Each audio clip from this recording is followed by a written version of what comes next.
네, 지난 3월 윤석열 대통령의 방일에 이어 어제 기시다 후미오 일본 총리가 우리나라를 찾아 정상회담을 열면서 12년 만에 두 나라 셔틀 외교가 복원됐습니다. 한일 정상회담의 의미와 평가, 전망 등을 전문가와 함께 짚어보겠습니다. 이기태 통일연구원 평화연구실장과 함께합니다. 어서 오세요. 네, 어서 오십시오. 안녕하세요. 자, 어제 정상회담에서 이제 많은 분들이 관심을 가졌던 것 중 하나가 바로 기시다 총리가 과거사 관련 발언을 할 것인가 이 부분이었는데 발언을 했습니다. 확실히 그 3월 도쿄 때보다는 조금 다른 그런 모습이 있었습니다. 어떻게 보세요? 네, 3월 달 발언하고 비교해 본다면 3월 달에도 이제 역대 정부의 입장을 계승한다라는 표현은 있었습니다. 예. 그런데 이번에는 그 1998년 한일 공동 선언이 이제 추가가 되었던 것 같고요. 예. 그리고 이제 개인적인 기시다 총리의 그런 고통을 입은 분들에 대한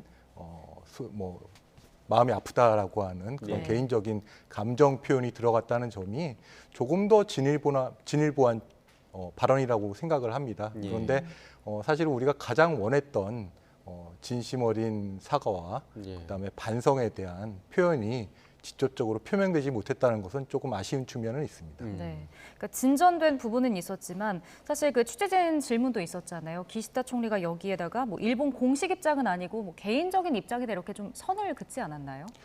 그러니까 저도 그 기자분의 답변에 대해서 조금 아쉬웠는데요. 예, 예, 예. 명확하게 이제 강제징용 피해자에 대한 얘기냐라고 했는데 거기에 대해서 명확하게 표현을 하지 않았고요. 그리고 개인의 입장이다라고 하는 측면입니다만 그래도 일본의 내각 총리 대신이라고 하는 공적인 자리에 있는 분의 개인 입장을 얘기를 했고 네. 또한 일본 정부의 역대 입장을 계승하고 앞으로도 그러한 입장은 변하지 않을 것이다라고 이제 언급을 했기 때문에 그러한 점은 좀 평가할 수 있을 것 같습니다. 네. 자, 이 부분에 대해서 이제 대통령실에서는 우리 측이 먼저 요구하지 않았던 주제였는데 기시다 총리가 먼저 진정성 있는 입장을 보여줬다 이렇게 평가를 했단 말이죠. 그러니까 대통령실 입장에서는 이제 외교적인 부분에서 더 의미를 찾으려고 노력을 하는 것 같고 그런데 과연 이 부분이 국민들의 이 과거사 관련 그 감정과 부합하는 것인가라는 그런 좀 상충점이 좀 있는 것 같거든요. 어떻게 보세요? 네, 뭐 대통령도 언급하셨지만 언제까지 과거사에 매몰될 수는 없다. 네. 그런 측면에서 우리 측에서 먼저 요구하지도 않았고요. 또 뭐 거기에 대한 불만도 그렇게 언급하지는 않은 것 같습니다. 근데 이번 회담을 보면서 저는 좀 다른 측면에서 좀 중요하게 보고 있는 거는 예. 한일 양국이 국민들의 안전에 대한 관심을 표명했다라고 하는 점입니다. 즉 일본 총리도 그렇고 한국 대통령도 말씀하셨지만 얼마 전 수단에서의 그 피난민 그 수단에서 이제 탈출할 예. 때 우리 한국 군이 일본 국민들을 수송하는 육상에서 이제 수송하는 데 있어가지고 도움을 줬다는 예. 것에 대해서 감사의 표현을 했고요. 이것은 일본 정부의 입장에선 자국 국민의 안전에 대한 얘기고 우리 같은 경우는 이제 후쿠시마 오염수 방류에 대해서 우리 국민의 안전과 관련된 문제로서 제기를 했고 여기를 시찰단을 받아들이는 것을 일본이 허락했다는 것이 아마도 국민의 안전이라고 하는 측면에서 양국 정부가 공통 인식을 갖지 않았나 이렇게 또 생각을 하고 있습니다. 예. 네. 자, 근데 이제 예전에 그 김대중 오부치 선언을 좀 살펴보면 그 식민 지배에 대해서 일본 측의 뭐 반성과 사죄가 좀 표현하는 게 명문화돼 있잖아요. 그 정도 수준의 입장 표명, 공식적인 입장 표명은 나오기 어려운 걸까요? 그 이유가 있을까요? 사실은 1998년도 한일 공동선언에서 그러한 표현이 나왔고요. 그리고 그 이후에 여러 가지 일본 총리의 담화가 있었습니다. 그것이 2010년도 간 총리의 간 담화까지 이제 계속해서 발전하면서 사죄와 반성이 이제 들어갔었는데 네. 2015년도에 이제 아베 총리가 아베 담화를 이제 발표를 하게 됩니다. 그때 이제 전후 60주년이라고 할 수 있죠.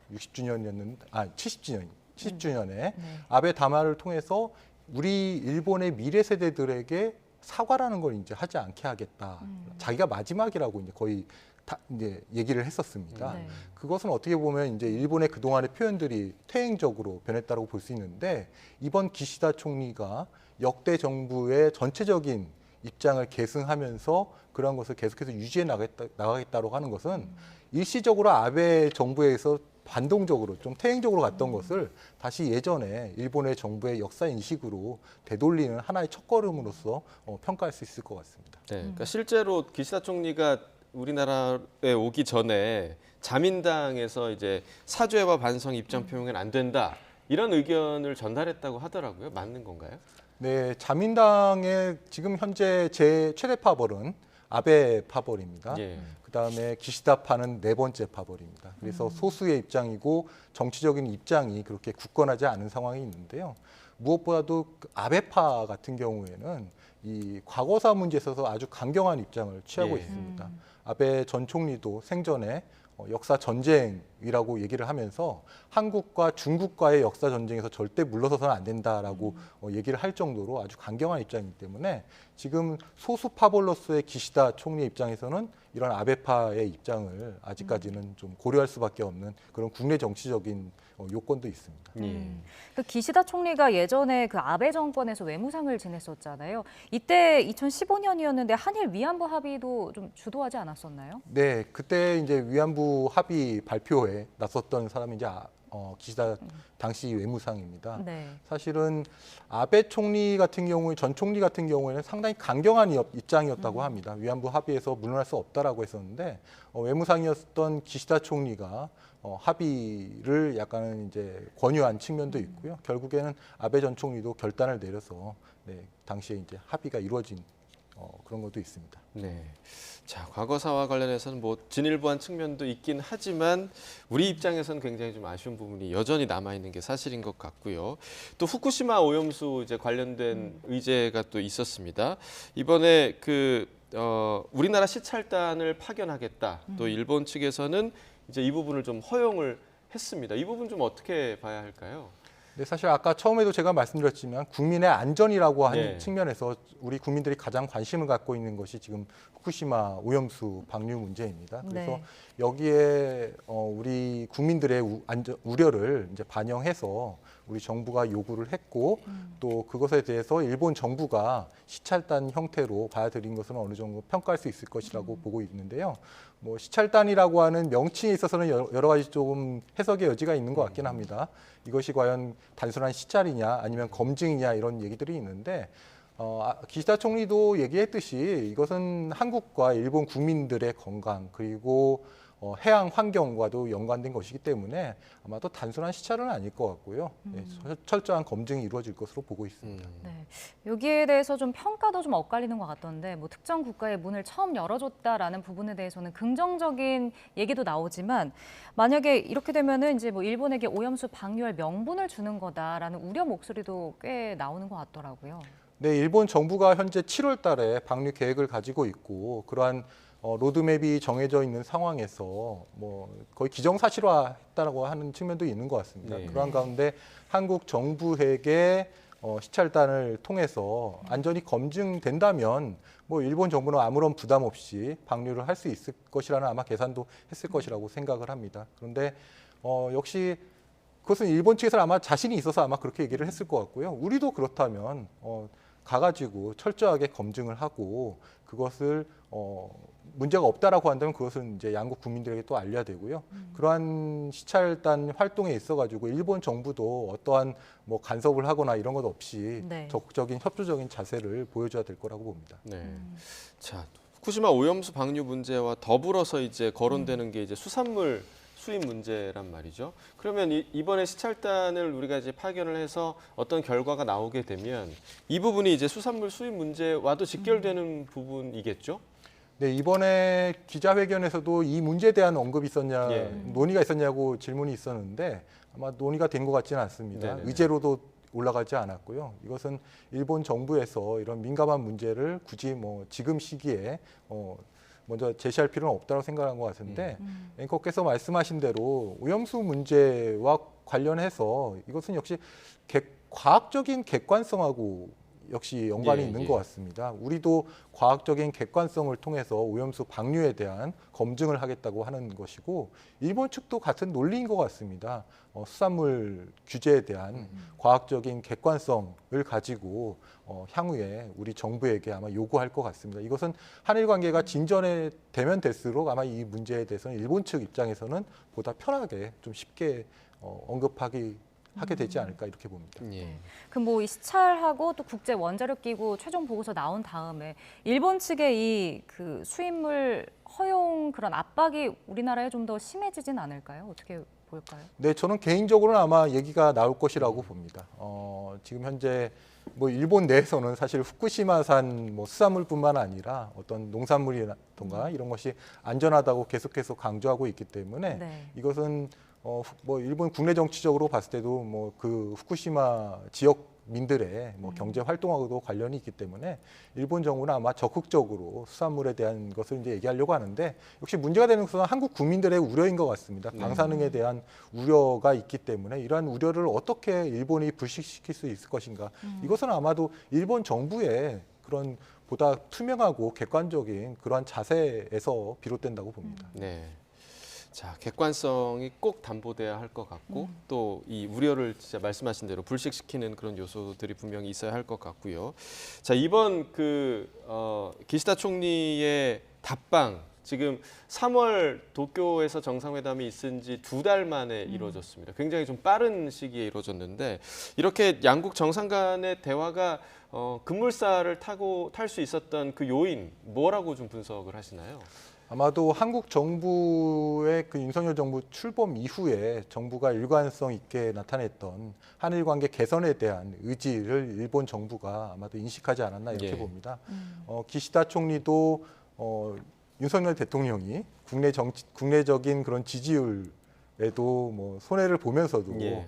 한일 관계 개선을 위해서 나섰는데 좀 뭐 미안하다 이런 표현도 쓰더라고요. 그래서 그런 것을 평가하면서 이번에는 자신이 한국에 가야 되겠다라고 생각을 했고 특히 G7 정상회의가 앞으로 있습니다. 네. 기시다 정부의 아마 가장 큰 외교 이벤트가 될 것 같은데 G7 정상회의에 한국을 이미 초청을 했고요.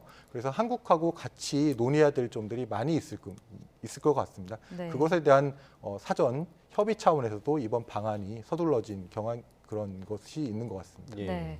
그 말씀하신 대로 G7 정상회의가 이번 달에 또 열리는데 한일 두 정상이 한국인 원폭 희생자 위령비를 찾아서 함께 참배하기로 했잖아요. 앞으로 그럼 이제 어떤 논의들이 더 이루어질 수 있을까요?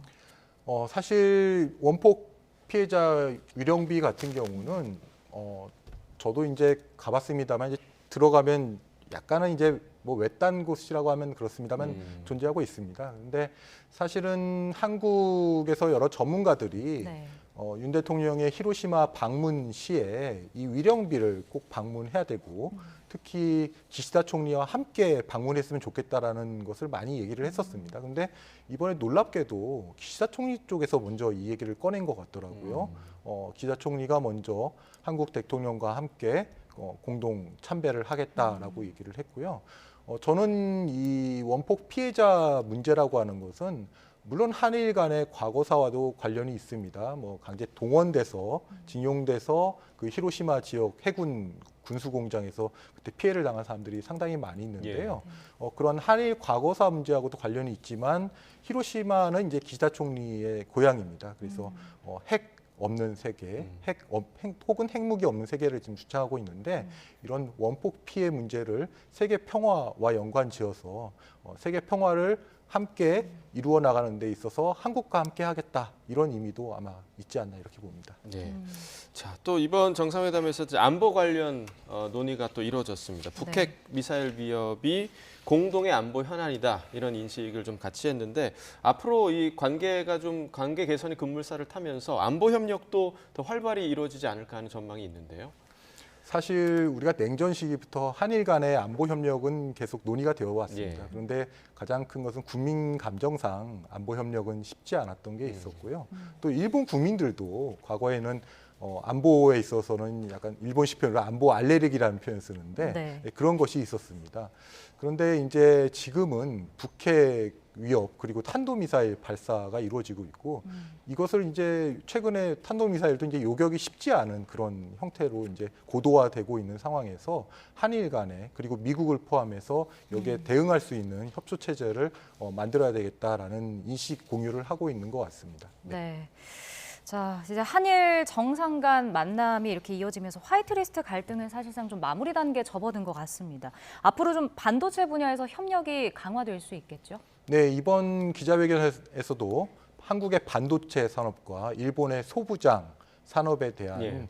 연계에 대해서도 언급이 있었습니다. 이제 지금 미중 전략 경쟁이 격화되고 있는데 이러한 상황에서 이 경제 안전 보장이라고 하는 경제 안보에 있어서 공급망 구축이 하나의 최대 화두가 되고 있습니다. 그런 차원에서 이런 반도체 그리고 일본이 장점으로 가지고 있는 소부장에 대한 이런 연계 협력이 향후에 경제 안보 측면에서 한미일 간의 또 공조와 더불어서 아마 깊이 논의될 분야로 아마 부각될 것 같습니다. 네. 자, 이제 오늘 그 주요 일정 가운데 주요 기업 총수 경제단체와의 만남을 갖습니다. 어떤 논의가 좀 오갈까요? 네, 아무래도 지난 한일 관계 악화 속에서 한일 교류가 좀 제한된 측면이 있었습니다. 이제 한일 관계가 복원이 되었고 따라서 경제 교류 활성화에 대한 논의가 이루어질 것 같고요. 그리고 역시 방금 말씀드린 경제 안보와 관련된 공급망 구축과 관련된 측면에서 한일 간의 어떤 협력 논의 그리고 이번 공동 기자회견에서도 나왔습니다만 뭐 AI, 양자, 배터리, 전기차라고 하는 첨단 산업 기술에 대한 한일 간의 협력 분야 논의도 아마 이루어질 것 같습니다. 알겠습니다. 좀 지켜봐야 될 것 같고요. 자, 한일 정상회담과 관련해서 이기태 통일연구원 평화연구실장과 이야기 나눠봤습니다. 고맙습니다. 고맙습니다. 네, 고맙습니다.